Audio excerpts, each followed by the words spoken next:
সে যে পরিশ্রমটা করে এই পরিশ্রম তো কেউ করতে পারবে না। ১ ঘন্টা কাজ করবে বলবে আগে ৩ ঘন্টা ঘুমাই, বাট তার তো ওইটা নাই। তার এমনও রেকর্ড আছে, সে এমনও রেকর্ড আছে ২ ঘন্টা ঘুমায় ২৪ ঘন্টা কাজ করছে। এই বয়সে দাপে, সে আরও দাপাবে। একটা ব্র্যান্ড তো ওইটা দাবাবে, কারণ তার জায়গায় তো কেউ আসতে পারবে না। তার জায়গায় আসতে হলে তার মতো পরিশ্রম করতে হবে।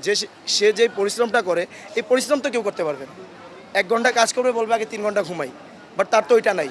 তার এমনও রেকর্ড আছে, সে এমনও রেকর্ড আছে ২ ঘন্টা ঘুমায় ২৪ ঘন্টা কাজ করছে। সে ২ ঘন্টা ঘুমায়া সে ২৪ ঘন্টা কাম করছে। একটা গানের শুটিং সে এক রাতে শেষ করছে, বাট তার জায়গায় কেউ আসতে পারবে না। যে যত মন্তব্যই করিক, বাট শাকিব খান ব্র্যান্ড বা রকস্টার খুব ভালো একটা মুভি হবে, এটাই সবার প্রত্যাশা। বাট যে দেখে নাই, আমি মনে করি তার মন্তব্য করাটা ঠিক না। বাট বেস্ট একটা মুভি, সবাই দেখতে আসবে, এটাই আমি চাই।